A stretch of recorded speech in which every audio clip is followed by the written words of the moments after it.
오늘 하루도 잘 보내셨어요? 예. 낮에 설교를 하는데 단상에서 파리가 왔다 또 왔다 갔다 하래. 여러분 눈치 안 채게 잡으려고 애를 썼는데 못 잡았어요. 예. 그리고 물을 먹는데 입안에 뭐가 이렇게 걸리적거리는 고기 덩어리가 있어서 왜 음료수에 고기가 들었나? 순간 아니 이거 그 파리 아니야? 예, 그래서 꿀떡 생겼을까요? 아니면 꼭꼭 씹어 먹었을까요? 예, 순간 물 먹다가 뱉었어요. 그래서 좀 찝찝해요. 그래서 내가 물 먹다가 파리를 먹었다. 그러니까 집사님 한 분이 모르고 먹는 건 약이라고. 그래서 기다려라. 내가 파리 엄청 잡아갖다 줄 테니까. 살다 보면 그럴 수도 있고 이럴 수도 있는 거죠. 네. 자, 크리스찬 노동관을 좀 보도록 하겠습니다. 크리스찬 노동관. 한국 사회에서 이제 가장 큰 문제로 꼽고 있는 우리 문재인 대통령도 중요하게 생각하는 게 청년 실업자에 대한 문제가 있었습니다. 통계청 조사에서 15세부터 29세까지를 청년으로 봐서 청년들의 그 실업 실태를 조사한 그런 내용을 좀 보다가 왜 이 청년 실업자들이 이렇게 많은가? 그 이유를 이렇게 쭉쭉 보는데 그 이유가 단순하지가 않아요. 사회적인 어떤 원인이 있고 혹은 제도적인 그런 원인도 있고 또 개인적으로 원인도 있고 그런데 거기 이런 내용, 개인적인 원인 중에 실업률이 많은 이유 중에 그 뭐가 나오냐면 노동무의지라는 단어가 나오더라고요. 노동무의지. 왜 청년들이 이거를 띄어쓰기 이렇게 해야 되겠죠. 왜 청년들이 실업률이 많은가? 여러 가지. 사회적인 이유, 제도적인 이유, 국가 정책적인 이유, 여러 가지가 있을 수 있겠지만 개인적인 이유 중에도 여러 개인적인 이유가 있겠지만 그 중에 하나가 청년들 중에 노동에 대한 의지가 없는 청년들이 상당수라는 거야. 그러니까 이 노동무의지라는 건 일할 의사가 없는 청년들. 일할 의사가 없는 청년들은 구직 활동도 안 하고 취업에 대한 의지도 없고 자격증을 따려고 노력도 하지 않고 그러니까 소위 무의도식하는 청년들인 거야. 일하지 않고 빈둥빈둥 놀고 먹는 청년들. 이런 한 원인을 지적하는 걸 보면서 그래 이것도 한 문제일 수 있겠다라는 거죠. 그러니까 꼭 일자리가 없어서만이 아니라 별로 일하고 싶지 않은 노동하고 싶지 않은 이런 것도 한 원인을 차지하더라라고 하는 것입니다. 만약에 그런 청년들이 있다 그러면 성경적으로 볼 때 바람직하지 않은 거야. 지금 성경에 이제 우리가 지금 데살로니가 후서를 보았는데 이 데살로니가 교회에 아주 심각한 문제가 하나 생겼어요. 그게 뭐냐 하면 일하지 않는 겁니다. 노동 문제에 있어서 사람들이 게으르고 그 다음에 일하지 않는 그 직업과 혹은 노동을 기피하는 자들이 있어요. 이런 자들이 이제 보통 규모 없이 행하는 자들이라고 이제 얘기를 하는 겁니다. 그 왜 이 데살로니가 교회 같은 사람들의 일하지 않고 노동하지 않는 사람들이 많고 그것이 교회적인 문제가 되고 사회적인 문제가 됐는가? 이제 그 이유 중에 하나가 예수님 곧 재림하실 텐데 재림하면 다 끝나는 건데 이런 거죠. 지금 우리가 바꿔 얘기하면 죽으면 그만인데 이런 식으로 그러면서 곧 찾아올 종말에 대한 개념이 뭘 만드는 거냐면 일해서 뭐해? 돈 벌어서 뭐해? 이렇게 된 거예요. 전형적인 이단들의 특징이 요걸 이용하는 거야. 이단들의 돈이 많은 이유가 왜 그러냐면 이런 식으로 사람들의 재산을 착취하는 거야. 시한부 종말론이라 해서 시한을 정해놓고 몇 년 몇 월 며칠 날 지구의 종말이 온다, 전쟁이 난다, 예수님이 오신다, 모든 게 끝난다 이렇게 놓고 가지고 있으면 뭐하냐? 다 내놔라. 그래서 사람들이 직장도 안 가, 학교도 안 가, 재산 다 내놔 이렇게 하면서 이단들은 이제 돈이 많은 거예요.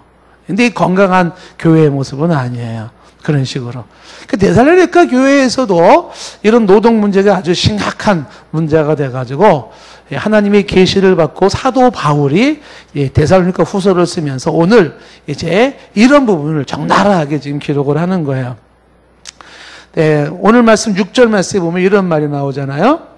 형제들아 우리 주 예수 그리스도의 이름으로 너희를 명하노니 게으르게 행하고 우리에게서 받은 전통대로 행하지 아니하는 모든 형제에게서 떠나라라고 말했어요. 그러니까 떠나야 될 사람이 있어요. 가까이 할 수 없고 어울릴 수 없는 사람이 있습니다. 그런 사람을 떠나야 돼요. 그 떠나야 할, 떠나다라는 게 이전 개역 성경에는 피하라라고 되어 있거든요. 그러니까 떠나거나 피해야 될 사람이 있어요. 그게 누구냐면 게으른 사람이에요. 그리고 여기 우리에게서 받은 전통대로 행하지 아니하는 할 때 전통이라는 게 다른 번역 성경에는 teaching, 교훈이에요. 가르침. 그러니까 우리가 지금 가르쳐 준 대로 하지 않는다. 이런 사람들. 그 다음에 게으른 사람들이 있어요. 이런 사람들은 피해라, 떠나라, 가까이 하지 마라 하는 거예요. 그러니까 우리 가운데 허용해서는 안 되는 사람들이 있다. 그게 누구냐면 게으른 사람들. 일하려고 하지 않는 사람들. 이런 사람들은 가까이 두지 말아라. 이렇게 단호하게 얘기를 하면서 떠나라라고 말하는 겁니다. 이어지는 7절 말씀에 어떻게 우리를 본받아야 할지를 너희가 스스로 아나니 우리가 너희 가운데서 무질서하게 행하지 아니하며, 그러니까 사도 바울이 본을 보인 거죠. 무질서하게 행하지 않았다는 겁니다. 그 어떤 식으로 무질서하게 행하지 아니하고 어떻게 본을 보였냐면 이어지는 8절 말씀에 누구에게서든지 음식을 값없이 먹지 않고 오직 수고하고 애써 주야로 일함은 너희 아무에게도 폐를 끼치지 아니하려 함이니, 이거예요. 그 본을 보인 게 뭘 본을 보였냐면 음식을 먹되 값없이 먹지 않았다. 그러니까 공짜로 먹지 않았다는 거죠. 꼭 값을 치르고 음식을 먹었다. 그리고 하는 얘기가 오직 수고하고 애써 주야로 일하고. 그러니까 일한다라는 그 노동이라고 하는 것이 그게 뭐예요? 수고해야 되는 거고 애써야 되는 거고 주야를 가리지 않는 것이에요. 그렇게 일을 하는 거죠. 노동. 이걸 했다는 거예요. 노동을 위해서 수고했고 애를 썼고 밤낮으로 그렇게 일을 했다는 거죠. 그 이유는 너희 아무에게도 폐를 끼치지 아니하려 함이니 라고 하는 겁니다. 무슨 얘기냐 하면 이렇게 애써서 수고하고 애써서 주야로 일하지 않으면 어떤 일이 벌어지냐 하면 누군가에게 폐를 끼친다는 거예요. 폐를. 그건 좋지 않다는 거예요. 그건 크리스찬의 할 도리가 아니에요. 그래서 본을 보인 거란 말이죠. 그래서 일도 안 하고 음식을 먹되 값없이 먹고 막 값도 지불하지 않고 먹고 이런 식으로 해서 폐를 끼치지 않기 위해서 어떻게 했다고요? 그렇게 애쓰고 수고하며 일을 했다라고 하는 것입니다. 요게 이제 데살로니가 전서 앞에 전서 2장 9절에도 가면 이렇게 나와요. 형제들아 우리의 수고와 애쓴 것을 너희가 기억하리니 우리의 수고가 있었고 애쓴 것을 너희가 기억한다. 너희 아무에게도 폐를 끼치지 아니하려고 밤낮으로 일하면서 너희에게 하나님의 복음을 전하였다라는 거예요. 사도 바울은 충분히 일하지 않고 직장 근무하지 않고 그런 그 선교 후원을 받으면서 일할 권리가 있어요. 당연히.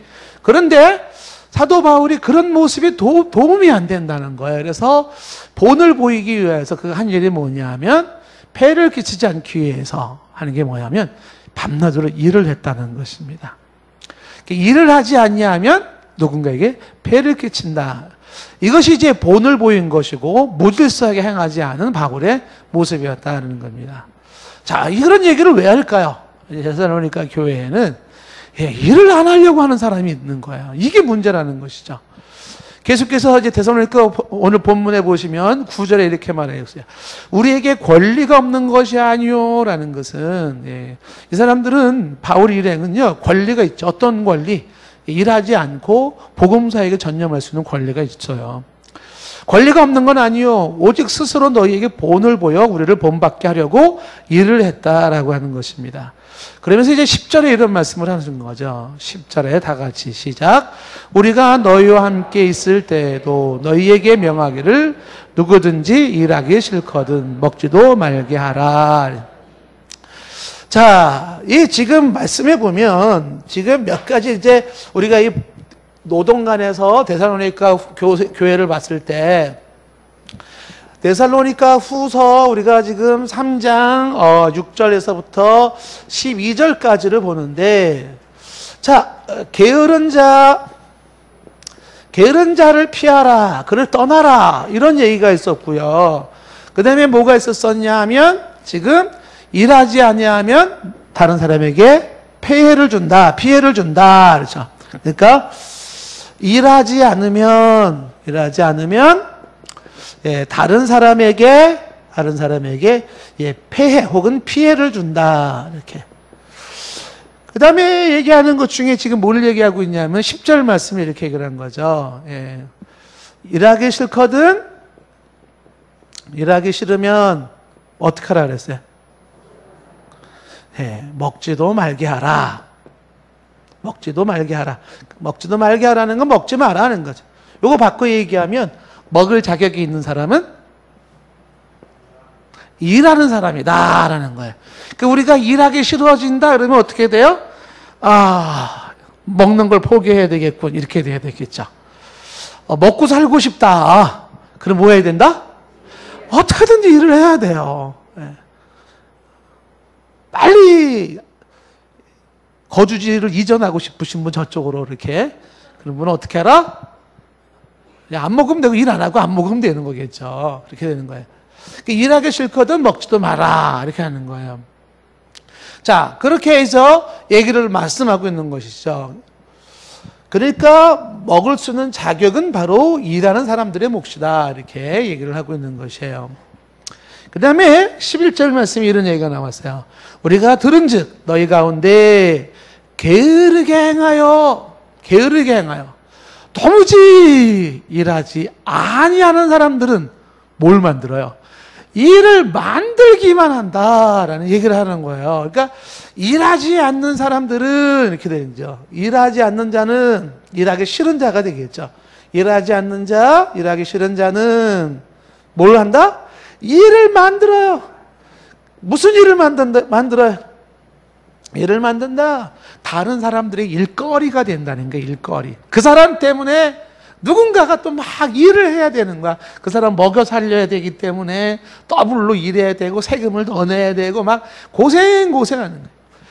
일 안 하는 사람들은 자기 하나만으로 끝나는 게 아니라 일거리를 만들어서 다른 사람을 또 이렇게 힘들게 하더라라는 것이 일거리를 누군가에 만들어 준다는 것입니다. 자, 그래서 다른 사람에게 짐이 되지 않고 일거리가 되지 않기 위해서도 뭐를 해야 되냐면 일을 해야 된다라는 걸 얘기를 하는 것이에요. 자, 12절 말씀에서 강조하는 것은 이런 자들에게 우리에게 명하고 주 예수 그리스도 안에서 권하기를 이런 사람에게 권하고 싶은 거였죠. 예수 안에서 조용히 일하여 자기 양식을 먹으라. 이게 이제 말하는 결론 중에 하나예요. 일하여 자기 양식을 먹어라. 이게 일하여서 자기 양식. 일한 자들이 그 일의 대가로 주어지는 자기 양식을 먹어라. 이 얘기를 하고 있는 거죠. 자기 양식을 먹어라. 일한 대가를 가지고 살아라. 일한 대가를 가지고 살아라 하는 거예요. 기본적으로 데살로니가 교회를 향하여서 강조하면서 일을 해라. 이게 뭐냐면 노동을 해라. 이거를 강조하고 있는 거예요. 노동무의지. 일하려고 하지 않는다. 이게 실업률의 원인이라고요? 이거 성경적이지 않는 거죠. 그런데 우리 속에는 뭐가 있냐면 요게 은근히 자리를 잡고 있는 거예요. 뭐예요? 일하고 싶지 않고 쉬고 싶고 놀고 싶고 편하고 싶고 이게 우리 속에 본능으로 쫙 자리를 잡고 있어요. 그래서 일을 안 하게 되고 이렇게 되는 거죠.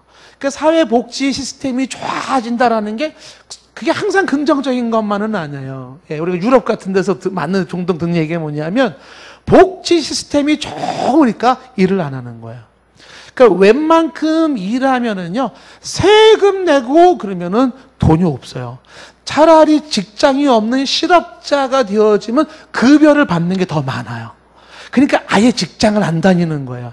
직장 다녀가지고 세금 떼고 해서 요만큼 받느니 정부로부터 저 직업 없는데요? 직장 없는데요?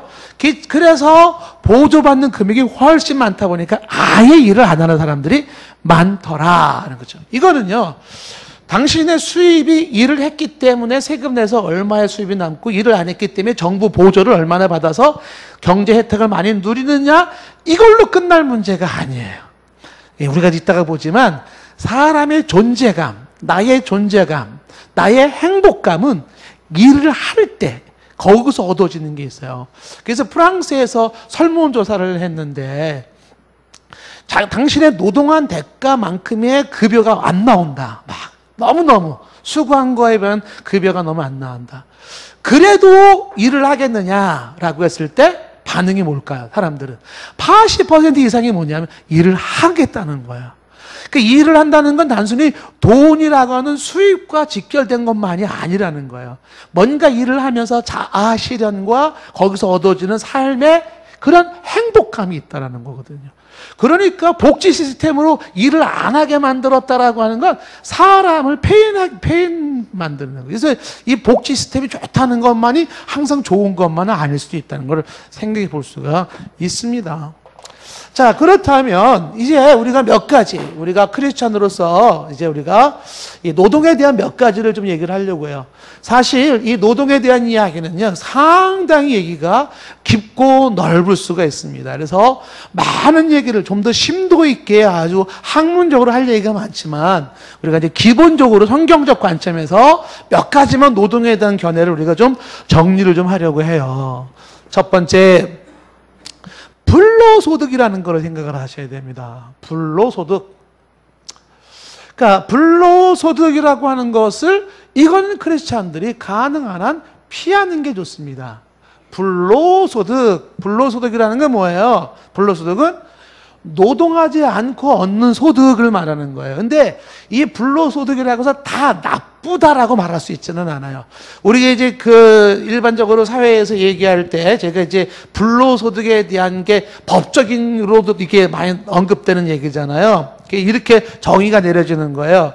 노동의 대가로 얻은 임금이나 보수 외에 내가 막 애를 써. 노동이라는 게 뭐 육체적인 노동만 있는 게 아니고 정신적인 노동도 있고 여러 노동이 있는데 그 노동의 대가로 얻은 임금이나 보수 외의 소득들이에요. 그러니까 노동이 없는데 얻어지는 소득들, 그게 이제 불로소득이라 하는 거예요. 그러니까 예를 들면 은행에 돈을 넣어놨다. 이자가 붙는다. 이건 내가 노동하지 않고 그냥 자동적으로 붙는 거니까 불로소득에 들어가요. 이자, 배당, 임대료 이런 게 다 투자 수익이라 그래서 불로소득에 들어가고, 증권, 부동산 이런 거를 매매를 통해서 차익을 남기는 것도 불로소득에 들어가고, 재산 상속, 연금, 복지 이거 다 불로소득에 들어가는 거예요. 그래서 애덤 스미스가 국부론에서 얘기하는 것이 토지 같은 거 있잖아요. 이 토지 임대료 같은 토지 땅만 가지고 있으면 뭐 부동산은 마찬가지지만 임대료를 받지 않습니까?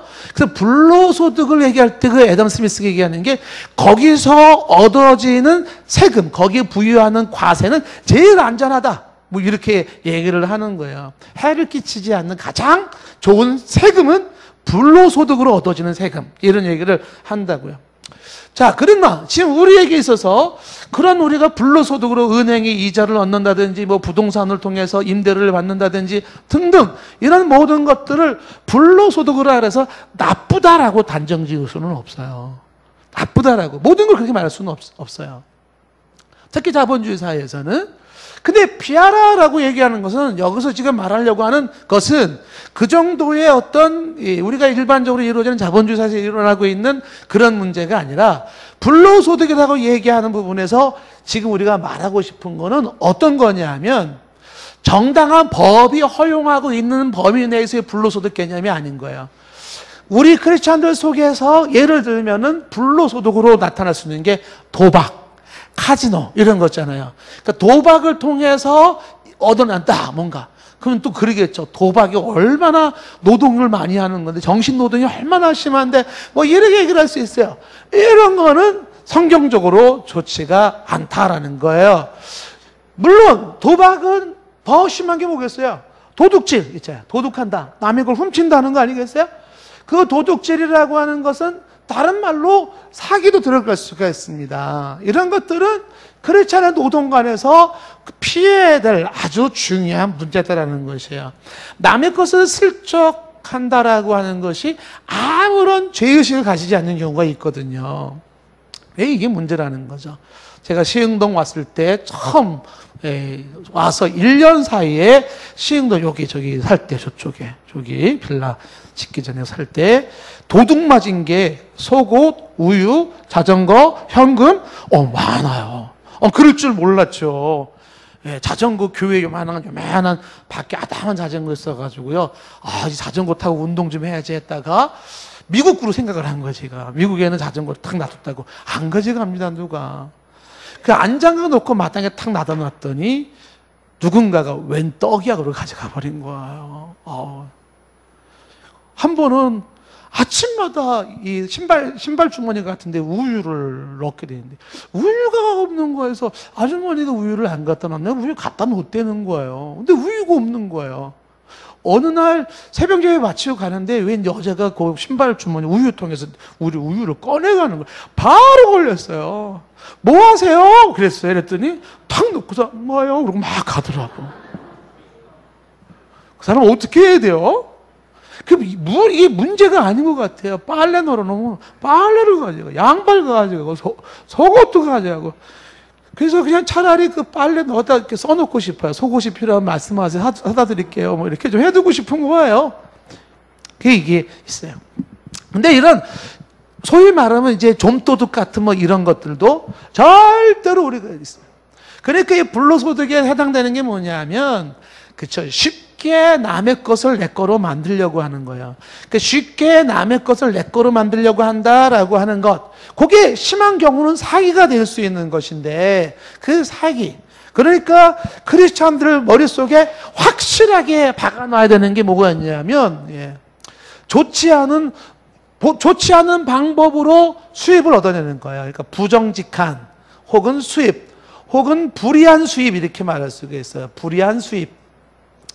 이런 것들은요, 아무리 좋아 보이는 황금 덩어리고 몇 억을 준다 그래도 자꾸 no라고 말해야 돼. no. 아니다. 라고 하는 거죠. 지난번에 여러분, 어느 그 폐지 주는 할머니가 박스를 주셨다는 거 아니에요. 뉴스 들었잖아요. 박스를 주셔서 박스를 주셔가지고 집에를 가가지고 할머니가 박스를 열어봤더니 5만 원꼴이 가득 들어있는 거야, 박스에. 야, 이 할머니요, 그거 가지고 평생 알지 모르지만 아주 여유있게 살 수 있었을 거예요. 근데 할머니가 그 박스 안에 5만 원권 돈을 딱 보는 순간 이 돈을 잃어버린 사람은 마음이 얼마나 아플까? 그리고 그걸 경찰서에 갖다 준 거야, 경찰서에. 경찰서에 갖다 주는데 경찰이 이제 박스 주인 나타나기를 바라고 뉴스에도 나왔잖아요. 주인이 안 나타나는 거야. 왜 안 나타났을까? 그 주인은 아마 그거 제 건데요 라고 확인했다가 쇠고랑 찰줄도 모르는, 다시 말하면 검은 돈일 수도 있다라는 거야. 주인이 안 나타나. 며칠까지 안 나타나면 할머니에게 세금 얼마를 떼고 할머니께 된다는 거예요. 속으로 기도했습니다. 나타나지 않게 하옵소서. 그 할머니 가져가게 하옵소서. 세금은 조금만 떼게 하십시오. 할머니가 너무 귀하지 않아요?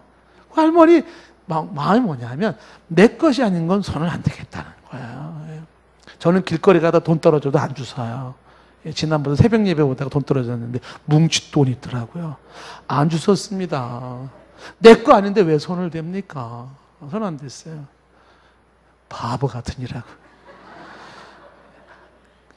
본인이 안 줬으면 손선의 목사님에게 문자라도 보내지.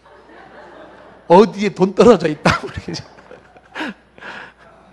중요한 건 뭐냐 하면 내 것이 아닌 거는 손대지 않는다. 그래서 우리가 부정직한 수입이 있고 불이한 수입이 있는데 이런 것들은 다 불로소득에 해당되는 것으로 좋지 않다는 거죠. 뿐만 아니라 이 도둑질이나 뭐 이런 심한 게 아니고 사기 행각 같은 게 아니다 하더라도요. 일확천금이라는 게 있습니다. 일확천금. 일확천금 같은 것도 이게 불로소득이죠. 이게 우리가 뭐냐면 한탕이라는 게 있어요. 한탕.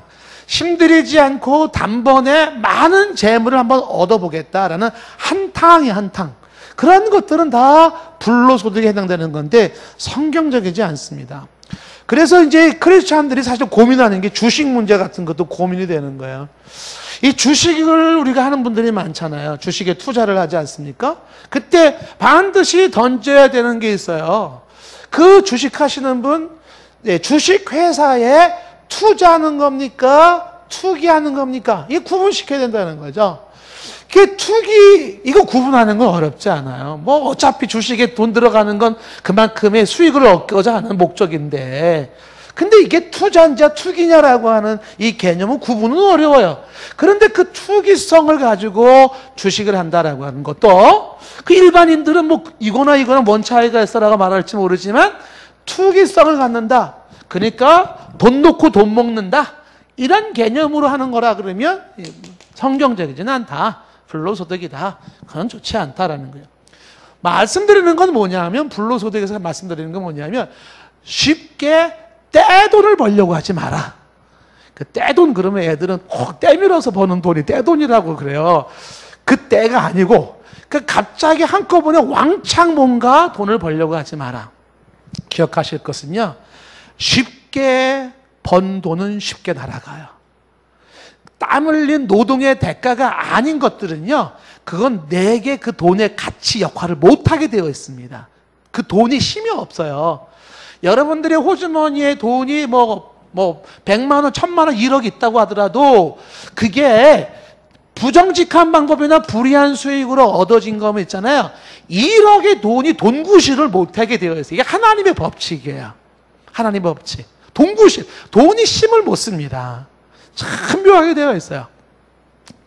자, 이런 예레미야 이런 얘기가 나와요. 예레미야 17장 11절 말씀에 보면 무슨 얘기가 나오냐면 예레미야 17장 11절에 불의로 치부하는 자는 이런 말이에요. 불의. 그러니까 불의한 방법으로 부자가 된 자나 이런 거예요. 우리 중에 불의한 방법으로 부자 된 자들이 많이 있잖아요. 사람들을. 그것도 부러워하지 않습니까? 예.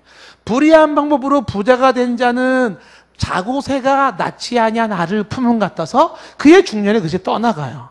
마침내 어리석은 자가 된다고 되어 있는데 이 중년의 그 부자, 돈이 다 떠나간다라고 하는 그 떠나간다는 자체를 끝나지가 않아요. 왜 어리석은 자가 되느냐 하면은 이게요, 이렇게 되어 있는 거예요. 여러분, 우리 주변에 보면은 아주 부자, 기업 하시는 분들, 막 부자 분들이 많이 있잖아요. 이번에도 막 청와대에 그 기업인들 쫙 가가지고서, 무슨 맥주를 한 잔씩 탁 해가지고 허심탄회하게, 그걸 왜 굳이 거기다 맥주를 그렇게 했나 모르겠어요. 팔이는 안 빠졌겠지, 여기?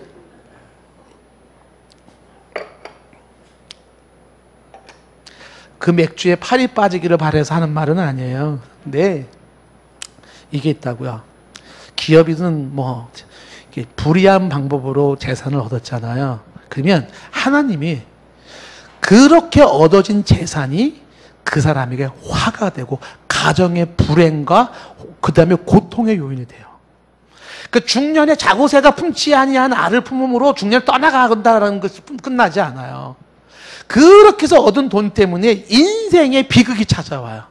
가족지간에, 형제지간에 심각하게 대립과 갈등과 고소고발 시작해가지고요. 심지어는 칼부름까지 나고요.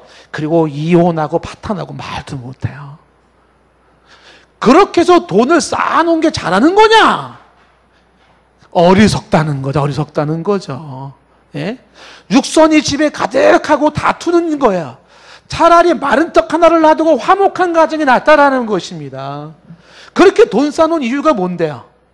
자식들 유산 문제 가지고 붙고 싸우고 고소하고 그냥 아버지는 막 신경해가지고 그냥 병원에 가서 신음신음하고 예? 눈물 쏟고 파탄되고 그게 좋은 거예요? 여러분 중에는 그럴 거예요. 아유, 그럴 때 그러더라도 그냥 돈벼락 한번 맞아봤으면 뭐냐 겠네 그냥. 한번 맞아보실래요? 돈벼락 한번? 그게 아닌 거예요. 이게 자고새가 품지 않아. 이게 좀 전에 얘기한 게 그거잖아요. 불의하로 치부하는 거. 일확천금을 꿈꾸는 거예요. 하나님의 법칙은 뭐냐 하면 그냥 쫙하게 노동하고 땀 흘린 대가의 수입으로 살아가는, 거기에 만족하고 살아가는 거예요. 근데 크리스천들 중에는 한 건 하자, 한탕 하자, 이 한탕주의 이런 개념이 있는데 성경적이지 않다라는 것이에요. 내 것이 아닌 것은 손대지 마라. 땀 흘려 수고한 것만이 내 몫이다. 이렇게 원칙을 세워야 돼요. 근데 이런 게 성경적인 관점인데 이 성경적인 관점은 성경에서만 끝나지 않잖아요. 대법원에서 예전에 88년도인가에 그 대우 사태, 대우의 그 문제에서 나왔잖아요. 지금 법에서 강조하는 게 뭘 강조하고 있냐면 무노동 무임금 법칙이라는 걸 써요. 법에 쓰는 게 무노동 무임금. 무노동 무임금 법칙이라고 하는 것은 노동하지 않았을 때 임금을 지불할 수 없다. 이제 이런 거 아니겠습니까? No work, no pay라고 하는 것이에요. 그러니까 근로를 제공하지 않았다면 임금을 지불하지 않아도 된다는 원칙이에요. 그러니까 외국 사례 같은 경우에는 이렇게 됐습니다. 예를 들어서 뭐 노동쟁이 파업을 하지 않습니까? 그 파업 기간 중에는 노동자들이 일을 안 하고 데모하잖아요. 압박과 서름에서 막 하잖아요. 이렇게. 예? 저도 들은 거야. 제가 한 건 아니고요. 예? 저도 옛날에 막 신문도 돌려보고 막 이런 거 해봤지만 그런 건 아니에요. 근데 이렇게 노동을 했었을 때 파업 중에는요, 외국 같은 경우에는 그 회사 측에서 임금 지불을 하지 않는 걸 원칙으로 하잖아요. 그래서 그런 경우에는 그 노동조합에 정립된 파업기금이라는 게 있는데 거기서 지급한다는 거예요.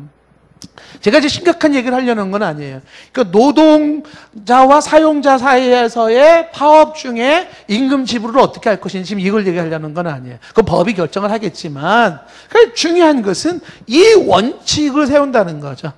노동하지 않았나? 임금은 지불할 수 없다를 원칙으로 한다라고 하는 거죠. 예. 불로소득 인정할 수 없다. 그러나 아까 말한 것처럼 불로소득의 개념에서도 법이 인정하는 건 있을 수 있어요. 자본주의 사회에서 그런 거는 허용이 되지만 기본적으로 크리스찬들이 가져야 될 것은 어떤 생각이라? 일하지 않고 노동하지 않고 수고하지 않고 땀 흘리지 않고 뭔가의 수입을 얻으려고 하지 마라. 그거는 성경적이지가 않다라고 하는 것입니다. 두 번째, 크리스찬의 노동관에서 두 번째 생각해 볼 수 있는 것은 뭐냐면 일에는 귀천이 없다라는 거예요. 일에 귀천. 다시 말하면 노동에 귀천이 없다라는 건데 노동, 일에는 귀하고 천한 것이 없다는 생각을 가져야 돼요. 이게 크리스찬의 사고 구조입니다. 자, 여러분, 이게 참 이런 걸 어떻게 설명해야 될까요? 한국인의 실업률이 높은 이유, 한국인의 실업률이 높은 이유 중에 하나가 한국 사람들의 고학력 때문이에요. 고학력. 그러니까 한국 사람들의 고학력이, 한국 사람들은요, 대부분이 대졸 출신이라는 거예요. 그러니까 대학을 너무 많이 가가지고, 한국 사람들은 대학을 너무 많이 가가지고, 그래서 나타난 원인, 그 원인이 한 작용을 해서 만든 게 대량 실업자를 만들어 놨다는 거예요. 그러니까 소위 말하면 대졸자라고 하는 고급 인력이라고 일컬어지는 사람들이, 이 사람들이 뭐예요? 웬만한 직장이나 일에 대해서 사람들이 양이 안 차고 받아들일 수가 없는 거예요. 이런 사람들이 실업자가 돼버리는 거예요. 고급 인력 실업자가 돼요. 왜 그러냐 하면 이런 사람들은 소위 3D 업종을 안 가는 거죠. difficult, 어려운 데를 안 가는 거죠. dangerous, 위험한 데를 안 가는 거죠. dirty, 더러운 데를 안 가는 거예요. 그 3D로 시작되는 데는 다 안 가요. 기피 현상이 나타나잖아요. 그래서 이 대졸자들이 가지고 있는 이 사람들의 고급 인력들이 10명 중 1명에서 2명은 대부분이 대기업 아니면 공무원을 원한다는 거예요. 그러니까 일선에서 일자리가 없는 게 아니라는 겁니다. 일손이 모자르는데도 태반이라는 거예요. 일할 사람이 없다는 거예요. 근데 사람이 안 가는 거예요. 왜 안 가냐면 대졸 때문에, 대졸. 그게 고급 인력이 만들어내는 실업자 양성의 한 원인을 꼽는 거죠. 여기서 우리가 한 가지 서비스직이나 단순 노무직 같은 것들을, 그런 것들을 천박하게 옛날 같은 개념으로 이해할 수 있지는 않다라고 하는 것입니다. 기억해야 될 것은 일에는 귀천이 없는데 범죄한 일이 아니라면, 죄 짓는 일이 아니라면 모든 일은 귀한 거예요. 죄 짓는 게 아니라면 당신이 하고 있는 일에 당당해야 돼. 자기 직업에 당당해야 돼요. 이게 크리스찬의 모습이에요. 칼빈이 말한 직업 소명론의 한 모습이기도 한 것이죠. 지난번에 제가 한번 글을 보다가 이런 글을 읽었어요. 덴마크 같이 사회복지 시스템이 잘 돼 있는 데에서 한 어머니가 장성한 아들로 인해서 눈물을 흘렸대요. 그 어머니가 왜 장성한 아들 때문에 눈물을 흘렸냐면 우리 아들이 드디어 직장을 다닐 수 있게 됐다. 직업을 선택했다. 직장을 다닐 수 있게 됐다. 너무 감사해요. 근데 그 직장이 아들이 그렇게 원했던 직장이 됐다는 거예요. 그 어머니가 감동이 돼서 울었대요. 아들이 그토록 원했던 직장이 뭐냐면 청소부. 이 아들의 소원은 청소부. 내가 청소부 한번 됐으면. 근데 청소부가 됐더니 아들이 행복을 느끼고 어머니가 감동을 한 거예요. 아까 말한 3D 업종에 해당되는 거예요. 더러운 일이라고 해당되는 그런 것들에 대해서 한국 사람들은 야, 그만큼 대학까지 나오고 대학원까지 나와가지고 야, 좀 이렇게 멋지게 좀 편대 굴리면서 이렇게 좀 사무직 같은 거 해야지. 이런 생각 가지지 않습니까? 그래서 그 고급 인력이 만들어내는 실업률. 왜 그래요? 일의 귀천을 따지는 거죠. 일의 귀천이 없다라는 거예요. 죄 짓는 일이 아니라면 자신의 직업에 당당하라는 것입니다. 여러분, 이런 표현을 어떻게 생각하시나요? 노동의 신성함, 이런 말을 해요. 노동이 신성하다. 왜 노동이 신성하다라고 얘기를 하냐면 하나님도 노동자예요. 노동은 하나님이 일하시는 분이고 하나님이 일하잖아요. 하나님도 일하세요. 근데 하나님의 일도 어떻게 일하냐면 열심히 일하잖아요. 성경에 많이 나오는 게 뭐냐? 하나님의 열심히 일하잖아요. 일하시는 하나님. 그 하나님이, 일하시는 하나님이 어떻게 했어요? 우리에게 노동을 허락하셨어요. 이 노동은요, 창세기에서 나와 있는 아담과 하와가 범죄한 이후에 주어진 것이 노동이 아니에요. 어떤 사람은 아담과 하와가 범죄했기 때문에 애를 낳을 수 있게 됐다. 그러니 범죄를 잘했네. 안 했으면 애도 못 낳을 뻔했네. 이렇게 생각하더라고요. 애 낳는 게 범죄했기 때문에 애 낳게 된 거 아니에요. 마찬가지로 뭐예요? 아담과 하와의 범죄는 애 낳는 고통을 더한 거지. 고통을. 그러니까 노동도 범죄했기 때문에 준 벌이 아니에요. 노동의 수고로움, 노동의 그 어렵고 수고로움이 죗값이지, 노동 자체는요, 하나님이 주신 축복이에요. 노동이. 하나님이 동물의 이름을 짓게 하고 만물을 다스리게 하고 일하게 하셨어요. 그래서 노동은 하나님이 주신, 일하시는 하나님이 인간을 축복해서 주시는 게 뭐냐면 뭐예요? 노동이에요. 노동. 그래서 노동은 신성하다라고 하는 것입니다. 이 노동의 신성함은 굉장히 노동을 극칭찬한 모습으로 보여줄 수는 있어요. 근데 여기서 너무 심하게 가면 또 문제가 될 수 있어요. 그런데 최소한 우리 크리스찬들이 가져야 되는 게 뭐냐면 노동의 아름다움을 생각해요. 노동의 아름다움. 다시 말하면 땀이 우리에게 주는 아름다움이 있는 거예요. 땀. 그러니까 땀을 귀하게 여겨라. 흘릴 수 있는 땀, 이게 아주 귀한 거예요. 그래서 그런 말이 있잖아요. 당신이 흘린 땀은 결코 당신을 배신하지 않는다. 흘린 땀은 당신을 배신하지 않아요. 근데 땀을 흘린다라고 하는 것은 축복인 거예요. 뭔가 일을 하면서 흘리는 땀은 그것은 아름답다라는 거예요. 노동의 아름다움, 신성함 얘기를 하잖아요. 노동은 축복이다. 일할 수 있는 것을 감사해야 돼요. 감사해야 돼요. 내일 출근할 게 걱정되시는 분 계시죠? 내일도 출근해야 되네. 한숨을 쉬어야 될까요? 아니면은 아싸! 나 내일 출근한다. 뭐예요? 아싸! 이거 아싸 이게. 일할 수 있는 게 감사한 거예요. 네. 저는 이런 얘기 듣고 웃었어요. 백수 있잖아요. 백수. 일하지 않는 백수. 백수가 과로로 죽었대요. 얼마나 피곤한지. 그 말이 이해가 되는 것 같아요. 근데 정말 일을 막 열심히 하면요, 과로사 안 해요. 물론 이제 아주 열악한 환경에서 그런 분들이 있을 수 있지만, 일을 안 하는 게 사람을 죽이는 겁니다. 그래서 이 모든 일에 귀천이 없다는 생각을 가져야 된다. 예수님의 직업은 뭐예요? 목수의 목수. 예. 바울의 직업은 뭐예요? 텐트 만드는 거, 텐트 만드는 거. 그런 것들은요, 당시에도 뭐 화려한 직업이 아닌 거예요. 초라한 직업인 거예요. 할만한 거죠. 저는 이렇게 직장 생활 이런 거를 안 해봤잖아요. 근데 예전에 제가 전도사 시절에 이제 신문을 한번 돌려본 적이 있었어요. 청파동 동네를 내가 신문을 탁 끼고, 그 젊은 애 군대 딱 제대하고 신문을. 제가 이제 학교 다닐 때는 주로 이제 알바를 했잖아요. 뭐 도서관 알바를 많이 했기 때문에 학비를 안 들어가고 돈 안 들어가고 도서관 알바니까 좋더라고요. 밤늦게 도서관에서 공부할 수 있으니까 좋은데.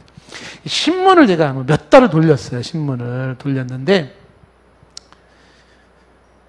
신문을 쫙 돌리는데, 글쎄, 집집마다 나를 기다리더라고요. 난 내가 그렇게 인기가 많은 사람인지 몰랐어요. 이게 막 밀리네, 이게 지금. 그래가지고요, 제가 전도사 일을 하냐고 신문을 그만둬야 될 때가 딱 있었어요. 신문을 딱 그만두니까 거기 지점에 있는 분이, 그 지점 관리하시는 분이 그만두면 안 된다는 거야. 이거 너 그만두면은 구독이 다 끊어진대, 이게. 진짜 가면 사람들이 이렇게 잘생겼는데 이렇게 그만 얘기합시다. 제가 얘기하고 싶은 거는 뭘 얘기하고 싶은 거냐면, 그게 아름다운 추억이더라고요. 부끄러움이 아니라 추억이더라고, 추억.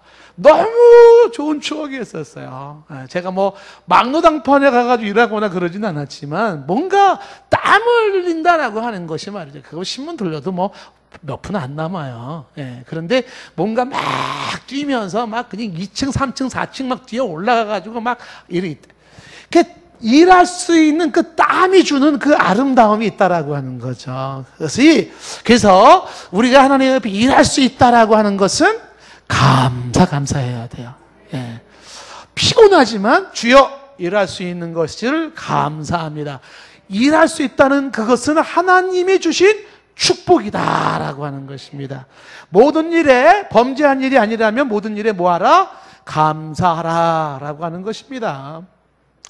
세 번째 조심해야 될 노동에서 우리가 생각할 수 있는 것은 무엇이냐면 게으름. 이 게으름은 이거는 빈곤의 첩경입니다. 게으름. 그러니까 게으름은 빈곤, 가난해지는 첩경이에요. 그리고 이거는 죄입니다. 범죄예요. 게으름을 경계하라라고 해요. 게으름을.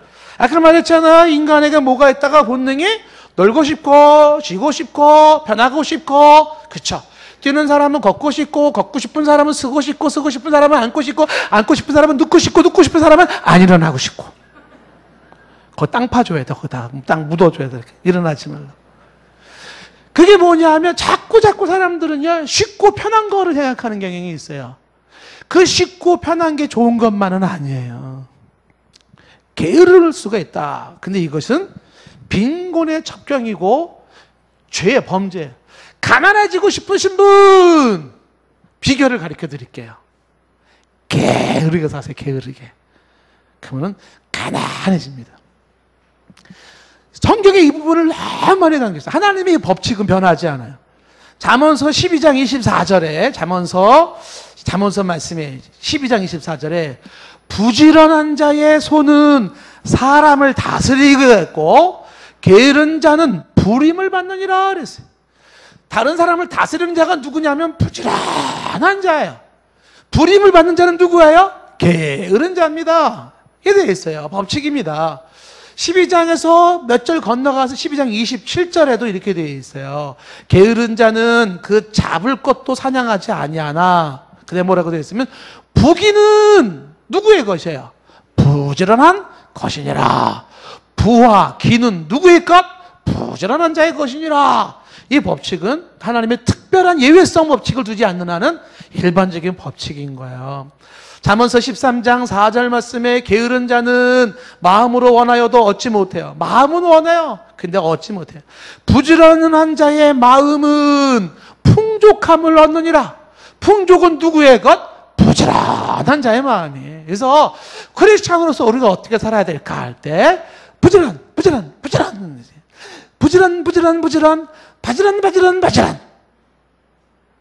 가만히 앉아가지고 입술로만 부지런 이러는 게 아니라 삶이 손이 뭔가를 막 움직여야 돼. 뭔가를 막 가만히 있으면 안 돼. 담은 할 거 없으면 이것도 들어서 이쪽으로 놨다가 가만히 있지 말고 뭔가를 자꾸 해. 정신 사나워 할 수 없어. 나 부자로 살고 싶은 거야. 예.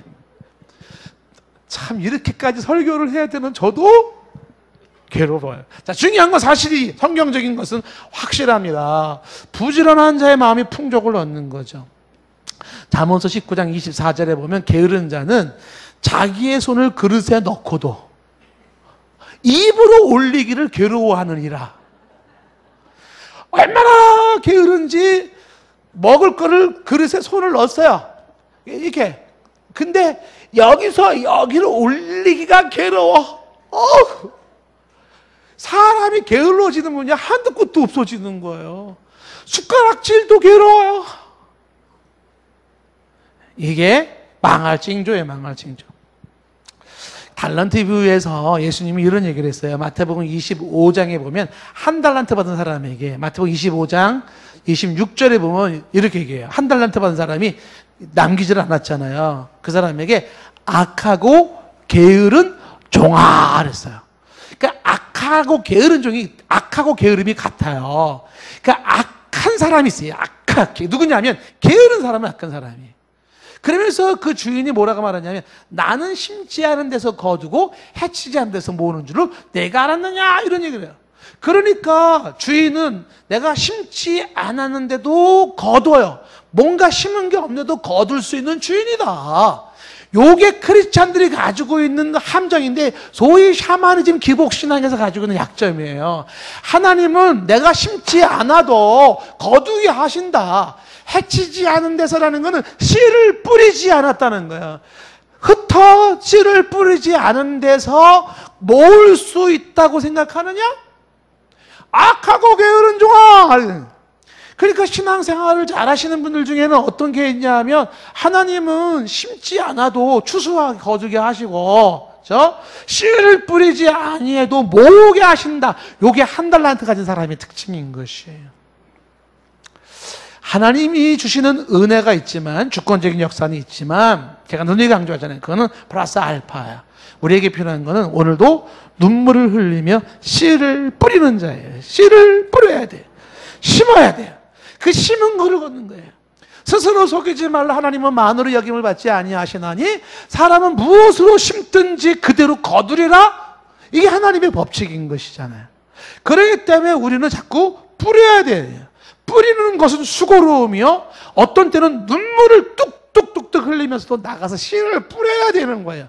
뿌려야 거둘 게 있는 거예요. 너무너무 출근하기 싫을 때도 출근을 해야 되는 거예요. 눈물을 뚝뚝 흘리면서도 출근을 해야 돼요. 일해야 돼요. 씨를 뿌려야 돼요. 그래야 거둘 게 있는 거예요. 이게 필요하다라고 하는 것이. 자, 그래서 이 한 달란트 받은 사람에게 아까는 게으른 종이라고 말하면서 뭐라고 말하냐면 이 한 달란트를 뺏어라. 그리고 있는 자에게 주어라. 라고 얘기하고 마태복음 25장 30절로 가면 이렇게 말하고 있어요. 이 무익한 종을, 이 게으른 자를 무익한 종이라고 말하면서 이 무익한 종의 결론이 뭐냐면 바깥 어두운 데로 내쫓아야 돼. 거기서 뭐하고 살아? 슬피 울며 이를 뿌드득 뿌드득 갈고 있어야 된다.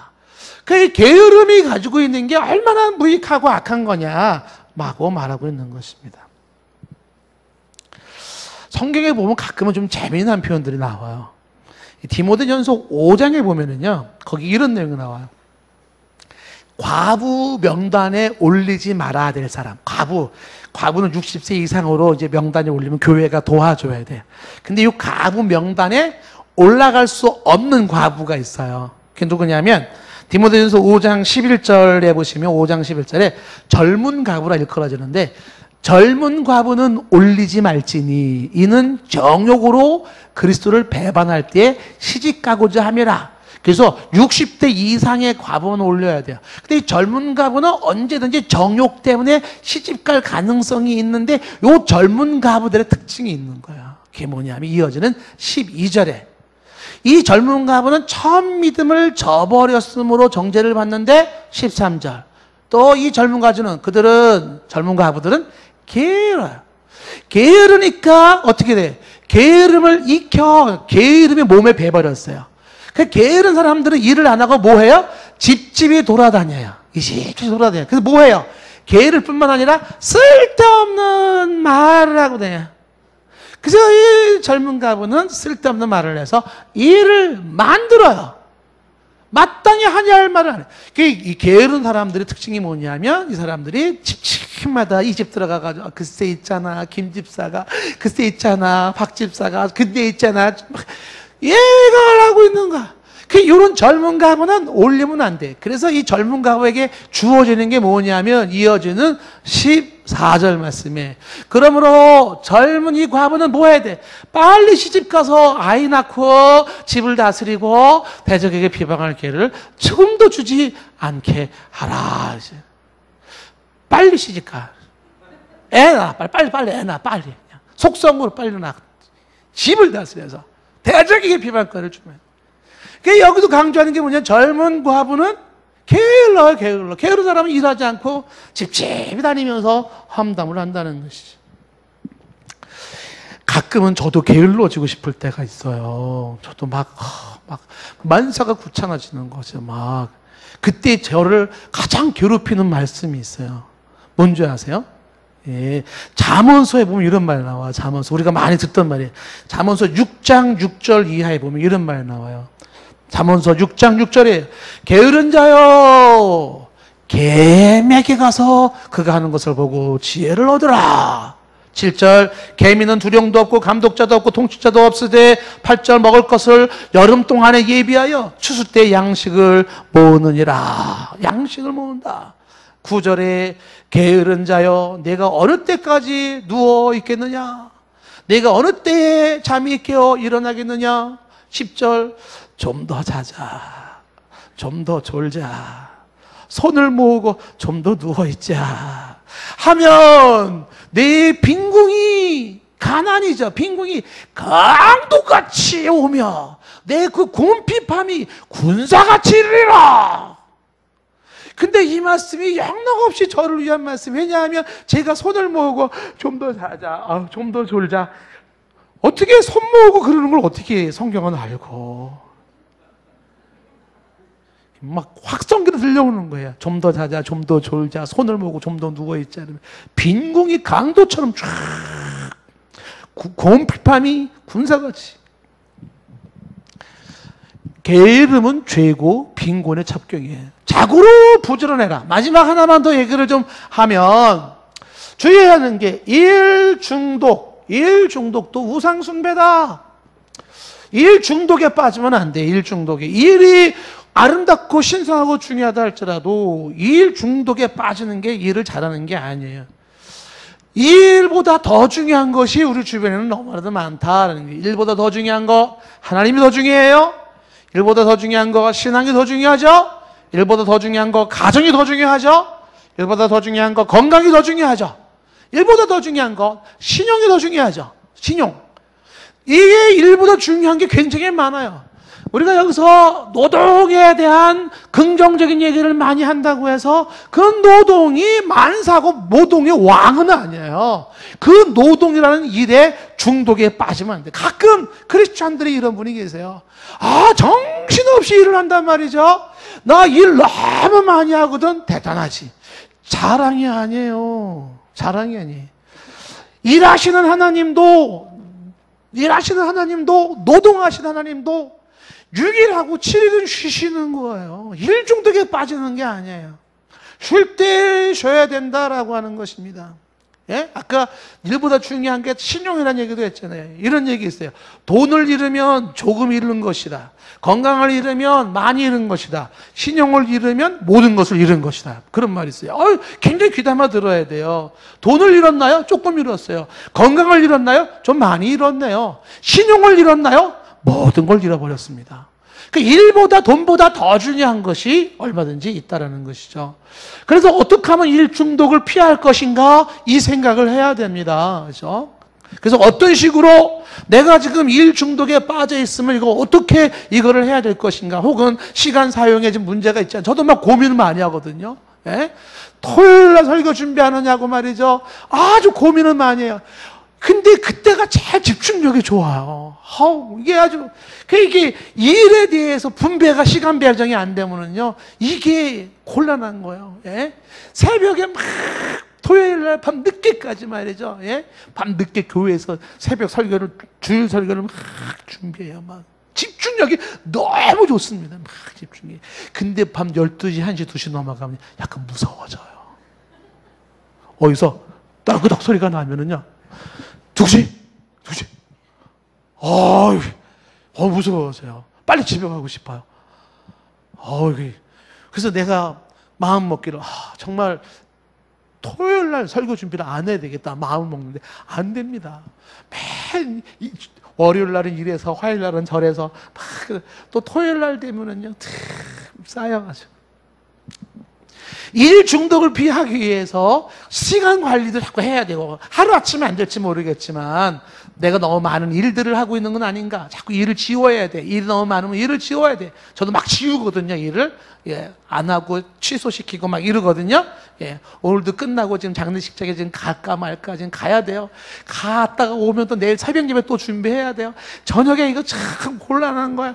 이걸 어떻게 할까? 새벽 예배를 안 드릴까? 아니면 그냥 장례식장 가지 말까? 아니면은 그냥 설교 지금 다 끝나고 집에 갈까? 그냥 별 생각이 다 들잖아요. 어쩌든지 간에 시간 사용이나 우선순위 선정의 문제나 시간 분배 문제나 어쩌든지 간에 중요한 것은 일 중독에 빠지면 안 돼요.